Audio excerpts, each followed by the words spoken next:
Buenas, buenas. Acá estamos disfrutando del evento Azure Days 2021 de Conosur.tech y acá estamos en el off, en el tercer track.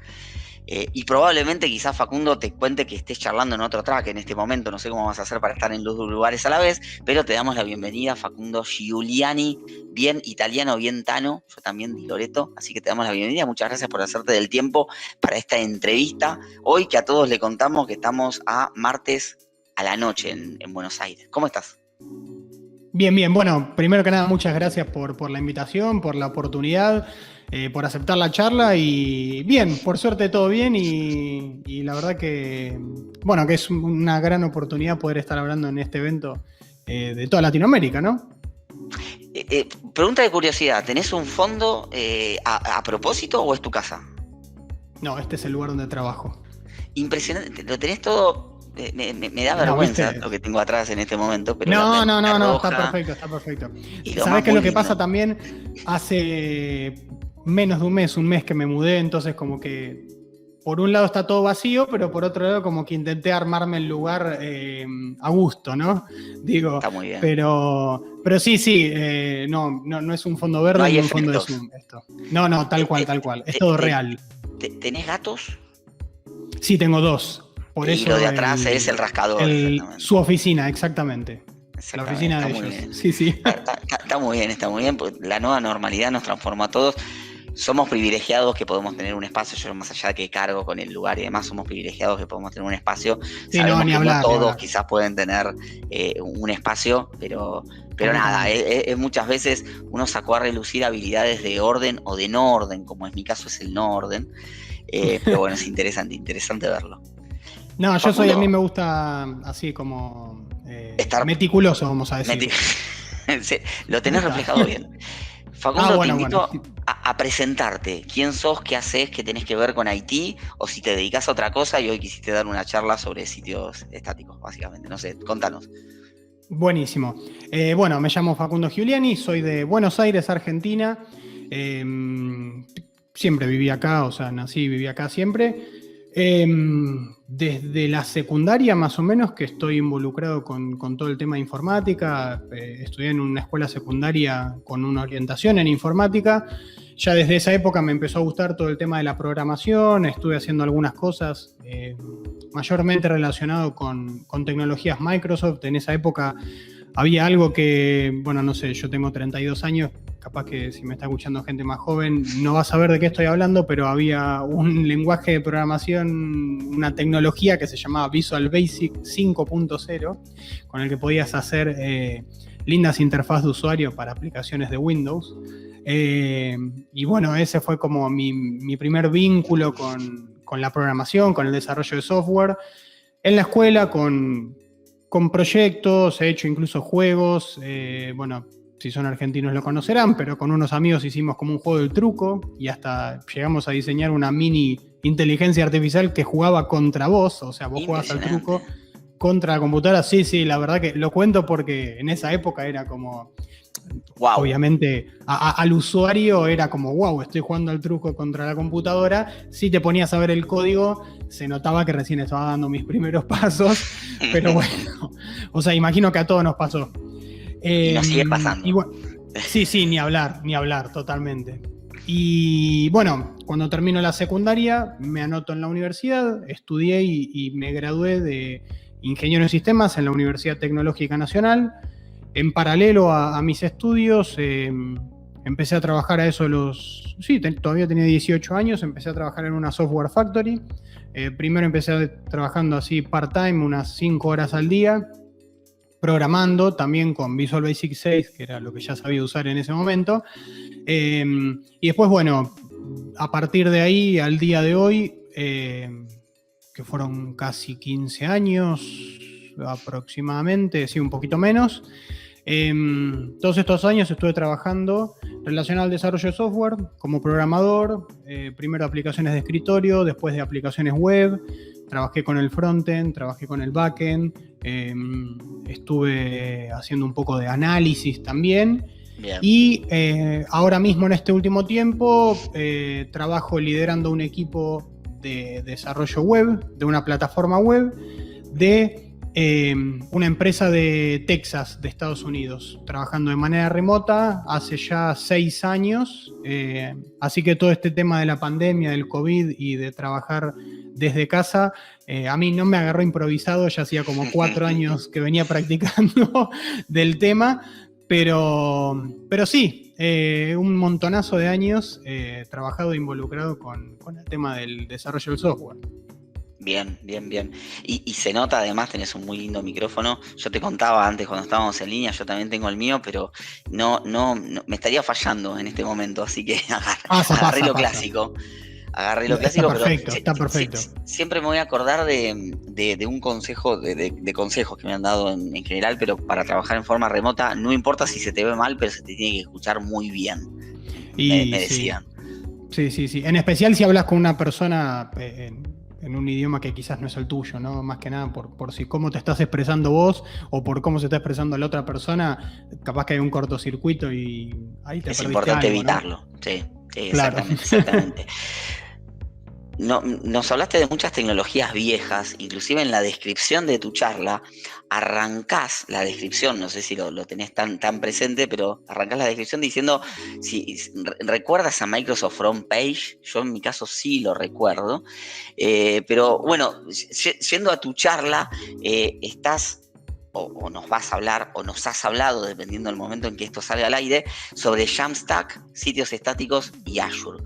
Yo la parte de sitios estáticos y Azure te la entiendo, no te entiendo lo que es Jamstack, así que contanos un poquito de qué nos estás hablando, quizás en este momento en forma paralela, pero ¿qué es esto de Jamstack y qué es esto de sitios estáticos y por qué es el boom de los sitios estáticos en algunas plataformas, incluidas la de Azure? Buenísimo. Bueno, quizás el hecho de trabajar desde hace tantos años con computadoras, con desarrollo de software y eso me hizo utilizar en mis principios una herramienta como Microsoft Frontpage. A quien no sabe de qué le estamos hablando, era una aplicación de Microsoft que permitía, por así decirlo, crear una página web con algo muy similar a lo que podría ser Microsoft Word hoy en día, vamos a decirle. Vos agarrabas y tirabas tus botones, tirabas el texto, las imágenes, le ponías formato, le ponías color, etcétera, etcétera.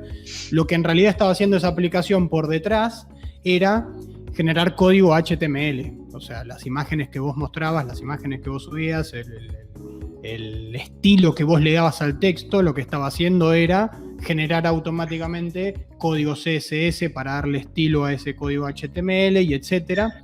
Entonces, para alguien que no sabía o no estaba muy involucrado en lo que era las páginas web, la verdad que era, o sea, una gran ayuda o un buen primer paso, ¿no? Era como podías hacer una página web. Como un Dreamweaver, pero de Microsoft, básicamente, para explicar a los que conocen el programa en su momento de Creative, creo que era. Sí, Dreamweaver era de Adobe, o Macromedia. Era de Adobe, me parece. Era de los mismos. Y antes de Macromedia. Macromedia, porque eran de los mismos que estaba Flash, que en paz descanse también. Sí, de Macromedia era. Y bueno, básicamente el tema es que este Microsoft Frontpage, lo que a vos te permitía crear o te permitía crear, era un sitio web, vamos a llamarlo estático. En realidad se lo conoce como sitio web estático. ¿Qué es un sitio estático? Es una página web o un sitio web que el navegador o el usuario que está viendo ese sitio web descarga archivos fijos que están guardados en un servidor web y siempre es el mismo archivo para cualquier usuario, así como está almacenado en el servidor. O sea, claro, el servidor web lo único que hace es transmitir archivos así como están guardados. Por poner un ejemplo, es lo que pasa cuando vos querés descargar una imagen de algún sitio o de algún servidor web. Una imagen es una imagen, y así como está guardada, así como la descargas vos. Bueno, el concepto del sitio web estático es ese mismo, pero con archivos HTML, archivos CSS y archivos de JavaScript. Entonces, no es que el sitio está quieto o que lo que se ve del contenido está quieto, sino que los archivos que descarga cada usuario que visita nuestra página web son los mismos. Los mismos. Así como están almacenados en el servidor web. Toda esta introducción viene a... voy a intentar no spoilear tanto la charla, pero depende hace cuántos años estén involucrados en el desarrollo de software, o si están involucrados en el desarrollo de software o escucharon así al pasar de oído. Las tecnologías claramente fueron cambiando y un montonazo, ¿no? Todo esto fue evolucionando, empezaron a aparecer lenguajes de programación que permitían generar de manera dinámica un documento HTML que el usuario al descargarlo le hacía parecer que estaba descargando un archivo HTML tal como estaba almacenado en el servidor web, pero en realidad lo que está descargando es una copia de algo que fue generado de manera dinámica. Las Active Server Pages, digamos. Active Server Pages, o incluso viniendo más para este lado, ASP.NET, por ejemplo. O sea, vos lo que descargás, olvidémonos de toda la parte dinámica de JavaScript y eso. Cuando vos vas a navegar y vas a ver el código fuente de la página que vos estás visitando, es un documento HTML a fin de cuentas. Lo que pasa es que el código HTML, así como vos lo estás viendo en tu navegador, no está almacenado en ningún lado. Fue generado de manera dinámica, vamos a decirle. Y bueno, en estos últimos años hubo todo un auge de la generación de contenido del lado del cliente utilizando frameworks que están basados o trabajan sobre JavaScript. Por poner ejemplos, Angular, Vue o React, por ejemplo. Estos frameworks lo que hacen es, en vez de generar todo este contenido dinámico que se muestra en un documento HTML en el servidor web, lo que hace es generarlo en el mismo usuario que está visitando, en el navegador que usa el usuario que está visitando nuestro sitio. Entonces, después de toda esta larguísima introducción, llegamos a cuál es el concepto del Jamstack o por qué se origina. Un grupo de programadores o de desarrolladores que trabajaban en distintas empresas agarraron y empezaron a ver todo este tema de generar contenido HTML en el usuario o generar contenido HTML en el servidor, y después se acordaron de lo que eran los sitios web que creábamos con FrontPage, por así decirlo. Por dar un ejemplo. Y se dieron cuenta que, claro, o sea, si yo lo único que tengo que hacer de un servidor web es descargar un archivo HTML o un archivo CSS o un archivo JavaScript, así como está almacenado, me estoy ahorrando un montón de problemas. Me estoy ahorrando el problema de ponerle seguridad a mi código, porque yo no tengo código que se esté almacenando. Yo estoy descargando un archivo, no estoy haciendo más que eso. Claro. Me estoy ahorrando del problema de escalar el servidor web, porque si yo tengo 10 personas que están entrando a mi sitio es una cosa, pero si tengo 10.000 personas que están entrando al mismo tiempo es otra. Pero una cosa es que esas 10.000 personas estén generando contenido dinámico en el servidor web, y otra cosa es que esas 10.000 personas estén descargando un archivo. Entonces, como que toda la complejidad que está por detrás de generar el contenido dinámico, me la estoy evitando. Entonces, ahí es donde nace este concepto de el Jamstack. El Jamstack básicamente, por así decirlo, es como un enfoque de generar sitios web o aplicaciones web intentando tener la mayor cantidad de comportamiento o de funcionamiento de nuestra aplicación web utilizando archivos estáticos. Y si nosotros tuviéramos que generar contenido dinámico en el momento para cada uno de los usuarios que visita nuestra aplicación web, que ese contenido dinámico se genere por medio de JavaScript, llamando a APIs o a servicios que en lo posible tendrían que ser o de empresas, de terceros, o si lo vamos a hacer nosotros, que sean aplicaciones o funciones serverless, como por ejemplo Azure Functions. Azure Functions. ¿Cuál es el concepto detrás de todo esto? La idea es no tener que mantener un servidor web, no tener que lidiar con Internet Information Server, no tener que lidiar con aplicaciones que de alguna manera están complejizando todo el proceso de mantener en funcionamiento una aplicación web. Entonces, a partir de esa idea, utilizando herramientas actuales, por así decirlo, y algunos conceptos o enfoques, es que nace esta idea del Jamstack o este movimiento del Jamstack. Cuando hablamos de servicios específicamente de Azure, ¿no? que nos dan lugar o nos hacen lugar a estos sitios estáticos, ¿cómo relacionamos todo este movimiento de Jamstack específicamente con Azure? ¿Cómo Azure nos puede ayudar? Bueno, ahí es como diste en la tecla. Yo creo que si bien muchos de los servicios que ya tenía Azure disponibles nos permitían trabajar con este enfoque, más que nada, como te decía, Azure Functions o, por ejemplo, Azure Active Directory o Cosmos DB o SQL Server, la idea de yo no tener que mantener un servidor web, que de eso se encargue otro. Entonces, si yo necesito cierto funcionamiento dinámico en mi aplicación web, yo la programo usando JavaScript o usando C# y la guardo y la dejo ejecutando como una Azure Function, pero yo no estoy manteniendo ningún servidor web, o sea, está en la nube eso. O incluso Active Directory, no tener que implementar una plataforma de autenticación y autorización, usar algo que ya está funcionando. O por ejemplo, no sé, Azure Search tenés disponible también si querés utilizar. Bien. Pero me parece que como, ¿cómo decirlo? Me parece que la muestra fiel que Microsoft empezó a interesarse en todo el tema del Jamstack es Azure Static Web Apps. Porque es la manera de formalizar que tuvo de alguna manera esa intención. Exacto. Lo presentaron el año pasado, no me acuerdo si en la Microsoft Build del año pasado, del 2020, y estaba en preview. Y ahora hace un par de días anunciaron que está el General Availability, que vendría a ser como la versión posta, vamos a decirle. Pero durante todo este año se podía usar. Claro, exacto. Pero bueno, igualmente estuve viendo, porque me puse a leer todo, y hay una capa free, que me parece buenísimo eso. Más que nada porque si vos vas a estar trabajando, porque querés probar o algo por el estilo, depende de cuánto crece tu aplicación, ahí empezás a pagar o no. Básicamente como todos los servicios de Azure, ¿no? O sea, como todo lo que ofrecen. Vos empezás a pagar a la medida que se empieza a intensificar el uso de esos servicios.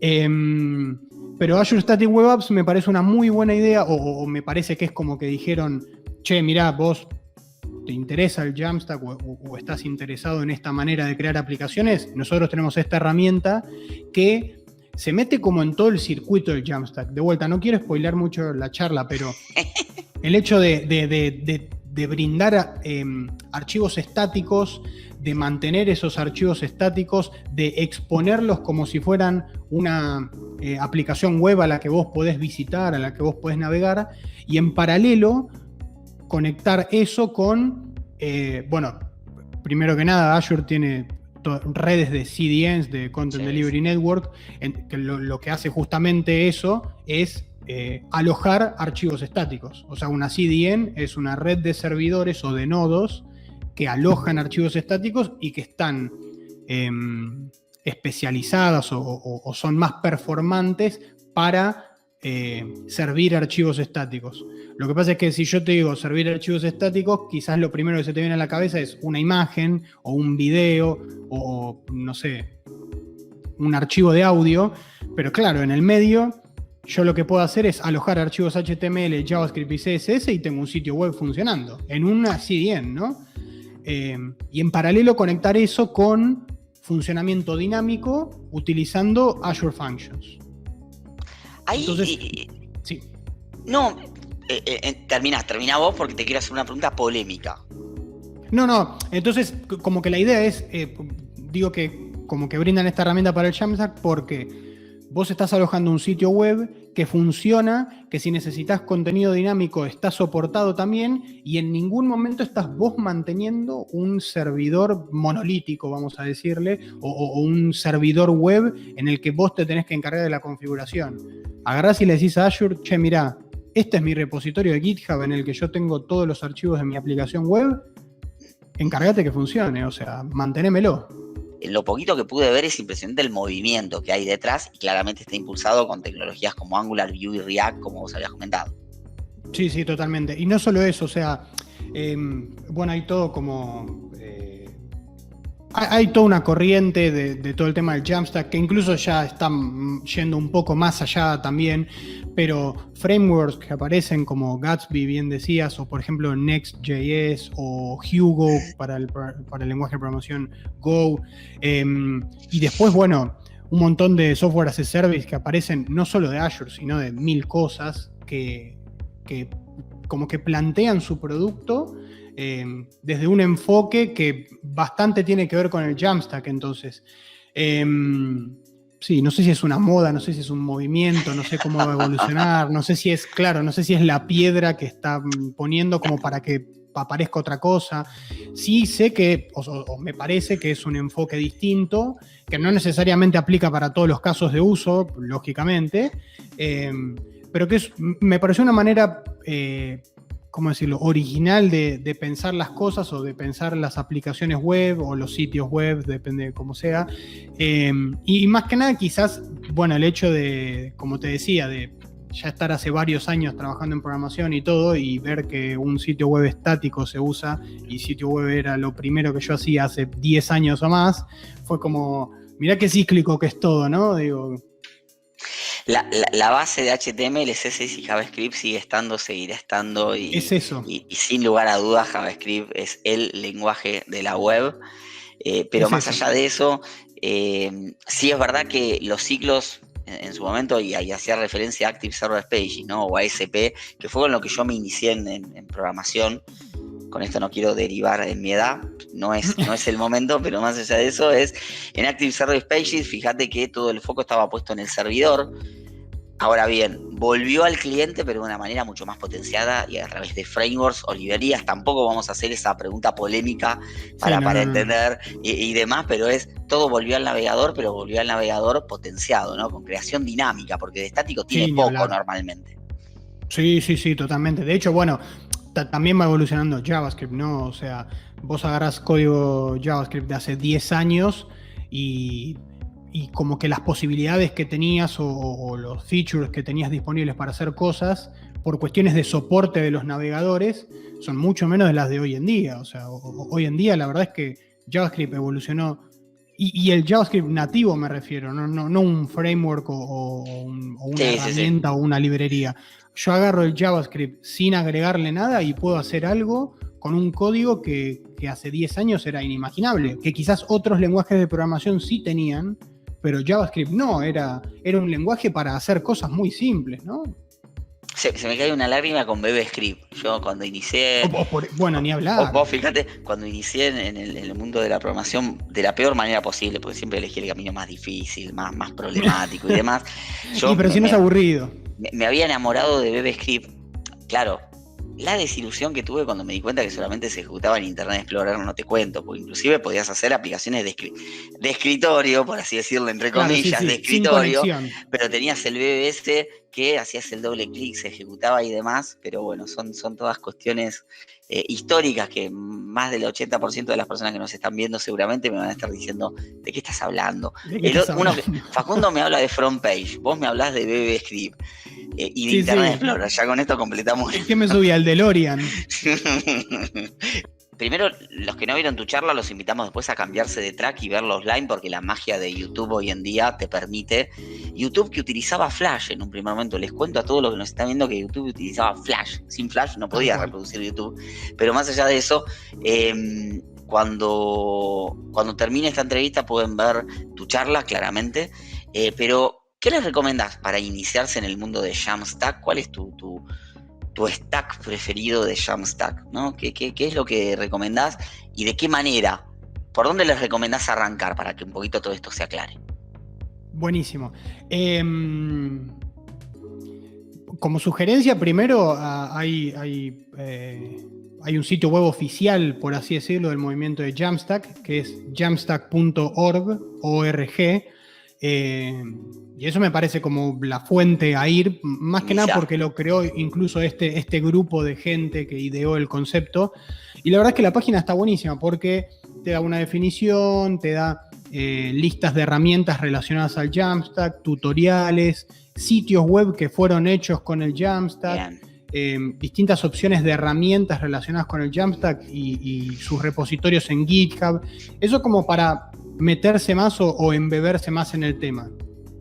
Personalmente, hay un framework de JavaScript, en realidad es un framework de React, o sea, está JavaScript, React y este otro framework que se llama Next.js, que me parece bastante piola porque más allá del concepto teórico o el concepto, ¿cómo decirlo?, ortodoxo del Jamstack, lo que tiene de bueno es que React es un framework de JavaScript para crear interfaces de usuario como del lado del cliente, o sea, desde el navegador utilizando JavaScript. Lo que me gusta de Next es que expande eso y permite, utilizando React o los mismos conceptos, las mismas, los mismos comandos, etcétera, sí. Podés hacer una interfaz de usuario del lado del cliente, podés tener código que se ejecuta del lado del servidor y podés generar archivos y páginas web y sitios web de manera estática. Entonces, es como que si no querés ir al estático de una, todavía tenés esa separación como para empezar a pensar tu sitio web, primero viéndolo como generando el contenido dinámico en el servidor o en el cliente, y después vos podés ir viendo si de alguna manera eso evoluciona o si de alguna manera eso cambia para que termine siendo un sitio web estático. A mí particularmente, Next.js me parece un framework genial. La verdad que tiene un montón de soporte en la comunidad, un montón de usuarios, los proyectos, el framework en sí, y bueno, tiene una empresa por detrás que se llama Vercel. Vercel lo que hace es mantener el framework y además tiene todo un servicio de hosting, de CDN y de administración y de sitios web creados así de manera estática o con el framework. Pero la empresa mantiene el producto, pero el producto igualmente es open source. O sea, pueden ir a GitHub y ver el código del framework de Next.js, participar del desarrollo, ¿no? O sea, meter código, pull requests, etcétera. Y la verdad que me parece que hay mucho trabajo por detrás, está evolucionando mucho y le están metiendo un montón de cosas todo el tiempo que te permite hacer cosas de manera más fácil quizás o mejores interfaces de usuario. Yo sinceramente recomiendo ese framework, me gusta mucho y lo uso bastante seguido. Bien. Y es importante quizás aclarar a todas las personas que nos están viendo es que esta tendencia de llevar al cliente todo el procesamiento se usa fundamentalmente para dar mayor dinamismo del lado del cliente, mucha mayor rapidez de respuesta, pero no es sencillo, no es fácil y hay que tener consideraciones de seguridad muy importantes, dado que mantener todo el lado del servidor nos simplifica muchas cosas muchas veces, pero es verdad que tenemos que obtener una respuesta del servidor para cada una de las peticiones. Seguimos en Deportes en el Recuerdo, Facundo, arrancando por Ajax y siguiendo con toda la tendencia de cliente, las consideraciones de seguridad son importantes. Si bien es muy simple, hay frameworks que nos simplifican mucho desarrollar cosas muy potentes del lado del cliente, hay consideraciones de seguridad importantes a tener en cuenta que no solucionan un servicio de Azure. Digo, el servicio de Azure como Static Web Apps o demás no van a solucionar todo lo que el desarrollador no haga bien, ¿no? Eso es importante mencionarlo. De hecho, bueno, en cualquier navegador, el que estén usando ahora, ustedes pueden ir a la opción que sea que tenga y ver con las Developer Tools, pueden ver con las Developer Tools todos los archivos JavaScript que cargó la página que están visitando ahora y el código es visible. O sea, si hay información sensible o algoritmos sensibles para nuestra aplicación web en JavaScript, yo puedo entrar y verlo. Entonces, es como bien decís, son consideraciones de seguridad que hay que tener justamente por eso. O sea, ¿qué tanto quiero exponer yo al usuario que está visitando mi aplicación? No compartan keys de conexión con servicios de almacenamiento de Azure desde el cliente, utilicen siempre tokens, utilicen un identity server y toda información de tokens que específicamente trafiquen tiene que ser estática, tiene que vencer a los pocos segundos o a los normalmente 300 segundos en la web. Pero es súper interesante esto que vos recomendás Next.js. Facundo, muchas gracias por tu tiempo, muchas gracias por haberte tomado el trabajo de venir a charlar un poquito de esto tecnológico, que es muy relajado y muy distinto a una charla, y fundamentalmente por soportar mis preguntas, que muchas veces no son fáciles. No, por favor. La verdad que un gusto, gracias por la invitación y sí, siempre está bueno así charlar y de manera distendida, no hay ningún problema. No es una entrevista técnica esto, así No, que... por supuesto que no, es compartir el lagrimón de las tecnologías viejas, ¿no? Exactamente. Ahí tenemos tu página, aprovechamos para invitar a todos los que nos están viendo a entrar a fgiuliani.com y aprovechar para disfrutar de todo el contenido que estás promoviendo y compartiendo. Así que éxitos para tu charla, dado que todavía no ocurrió, así que cuando Muchas ocurra, gracias. éxito. ¿Cuándo es? ¿Viernes o sábado? El viernes. Cierro el track 1 el viernes. Facu, en serio, muchas gracias, te agradecemos mucho, muy agradable este momento, aprendimos sobre Jamstack un montón y te invitamos a seguir conectados en la conferencia. Buenísimo, muchas gracias de nuevo por la oportunidad, por invitarme, por esta charla y por la posibilidad de dar la charla en el evento. Y bueno, gracias por todo lo que hacen por la comunidad en Latinoamérica, que la verdad está buenísimo y está buenísimo hacerlo en el idioma en el que nosotros hablamos y no es algo que abunde, así que viene más que bien. Bueno, muchas gracias por eso. Sin speaker como ustedes no sería posible, así que en serio, muchas gracias por sumarte y seguimos en los Azure Days 2021. Chau, gracias.